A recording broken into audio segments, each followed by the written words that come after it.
Bismillahirrahmanirrahim. Assalamualaikum warahmatullahi wabarakatuh. Perkenalkan, saya Zainuddin, saya agen EOGOT dari Bogor. Hari ini kita akan cerita sedikit terkait dengan dunia emas. Nah, ada hal yang menarik apa dalam dunia emas itu? Yang pertama, hal menarik yang ada dalam dunia emas itu adalah adanya harga balik atau yang dikenal dengan reverse price. Yang mana harga balik ini merupakan di mana barang-barang itu atau impian itu yang kita cita-citakan adalah semakin bertambah lama, semakin tahun itu nilainya semakin berkurang atau semakin menurun. Jika dibeli dengan emas, nah beda dong dengan kenaikan harga pada umumnya. Semakin tahun maka harga barang-barang itu semakin naik. Entah itu mobil, motor, sembako pun akan naik ketika kita belinya dengan rupiah atau mata uang. Tetapi kalau kita memiliki emas, kita akan mendapatkan manfaat yang namanya hukum balik. Dan tadi itu bahwa dengan emas kita bisa beli barang-barang tadi dengan harga lebih murah. Contohnya begini, kita bisa melihat bahwa kenaikan ongkos naik haji pada setiap tahun itu adalah selalu naik. Contohnya pada tahun 2010 itu ongkos haji sekitar 31 juta rupiah. Artinya kalau kita menggunakan emas pada waktu yang sama itu setara dengan 88,5 gram. Karena harga emas waktu itu sekitar 350.000 per gram. Tetapi pada tahun berikutnya, pada tahun sekarang saat ini yang kita lihat dari data web Kemenak bahwa emas atau ongkos naik haji itu kita bisa melihat bahwa untuk embarkasi Jakarta sekitar 35 juta rupiah. Adapun pada embarkasi Surabaya sekitar 37 juta rupiah. Daerah yang lain bisa dicek masing-masing. Nah, di sini kita melihat kalau pada tahun 2010 kita membutuhkan 88,5 gram, maka pada tahun 2020 ini kita cukup dengan 35 gram saja. Artinya apa? Kita bisa saving sekitar 53 gram. Nah, ini yang dimaksud dengan hukum balik. Jadi kira-kira seperti itu. Semakin bertambah tahun, maka harga barang semakin naik. Tetapi kalau kita membeli dengan emas, otomatis harganya semakin turun. Nah, ini yang disebut dengan hukum balik tadi.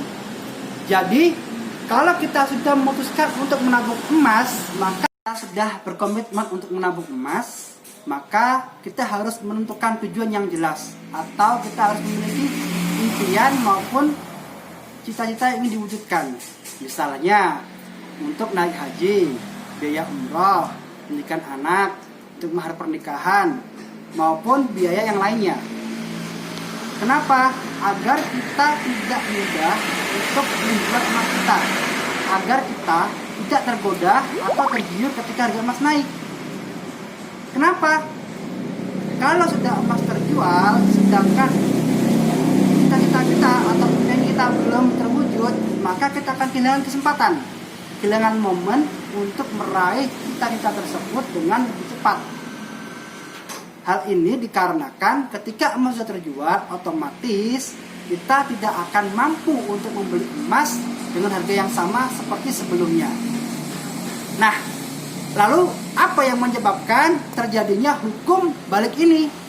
Kawan-kawan sekalian, kita harus mengetahui bahwa hukum balik ini terjadi ketika dikarenakan harga emas setiap tahun itu selalu naik. Harga emas setiap tahun selalu naik.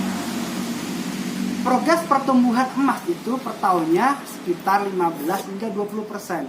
Hal ini yang menyebabkan emas memiliki karakter sebagai hukum harga balik.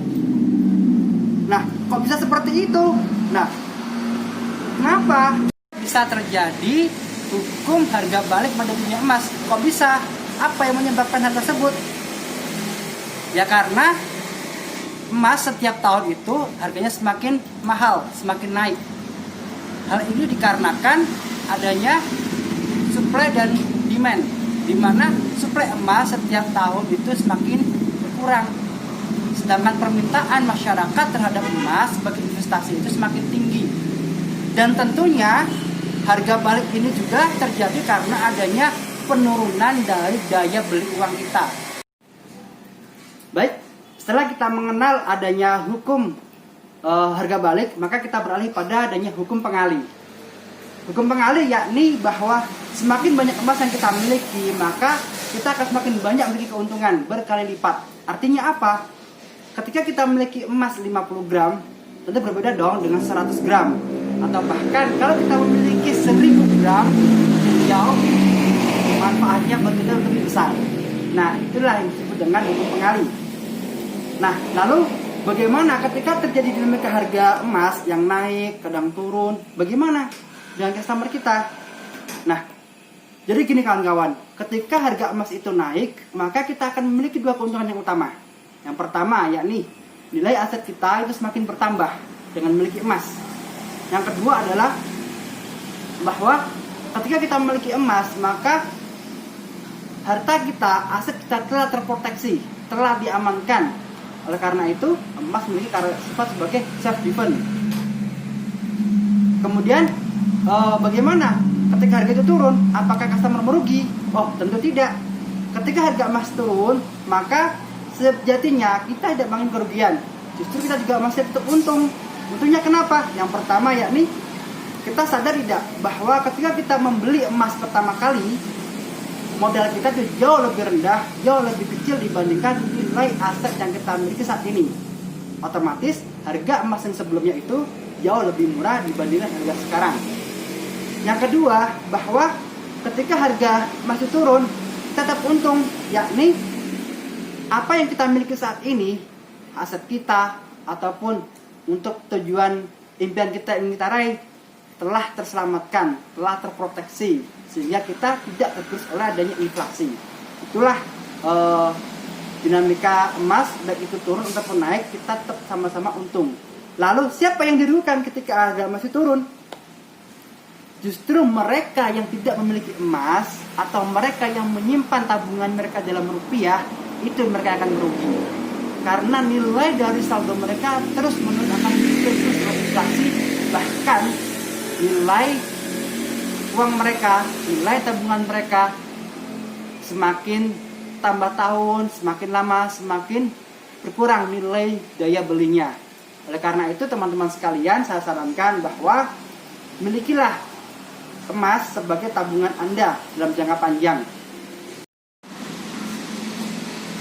Hal menarik pada dunia emas berikutnya adalah kita harus pahami, karena emas ini adalah barang yang kecil tapi sangat berharga. Oleh karena itu memungkinkan adanya oknum yang akan berbuat kecurangan.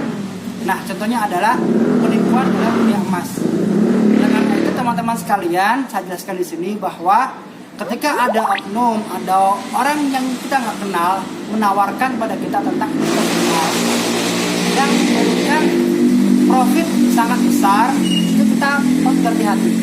Atau misalnya ada yang menawarkan terkait dengan adanya investasi uang rupiah misalkan, yang kita titipkan ke mereka, kemudian akan dialihkan dalam bentuk emas dan memberikan profit yang sangat besar, yang tidak wajar, maka kita harus hati-hati. Stop, tahan dulu. Seperti yang kita sampaikan di awal, bahwa pertumbuhan emas setiap tahun itu berkisar antara 15 sampai 20% per tahun. Ini yang normal ya, kecuali kalau pada masa pandemi seperti ini kenaikannya bisa sangat tinggi, sampai 40%-an.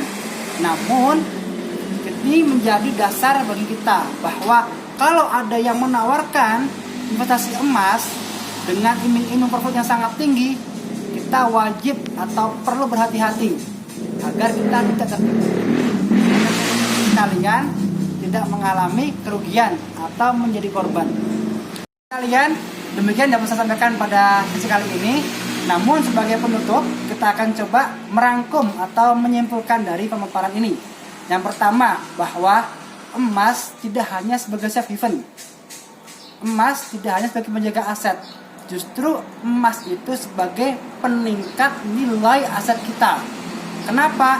Karena setiap tahun nilai emas semakin naik, semakin naik, semakin naik. Seperti itu. Yang kedua, Dengan memiliki emas, maka kita akan terbebas dari zero inflation, dari inflasi. Kita pahami bersama bahwa inflasi tahunan kita itu sekitar antara 2, 3 atau bahkan 6% per tahun. Tetapi laju pertumbuhan emas itu tinggi, 15 hingga 20%. Otomatis dari sini kita bisa terbebas dari inflasi. Kesimpulan yang ketiga adalah bahwa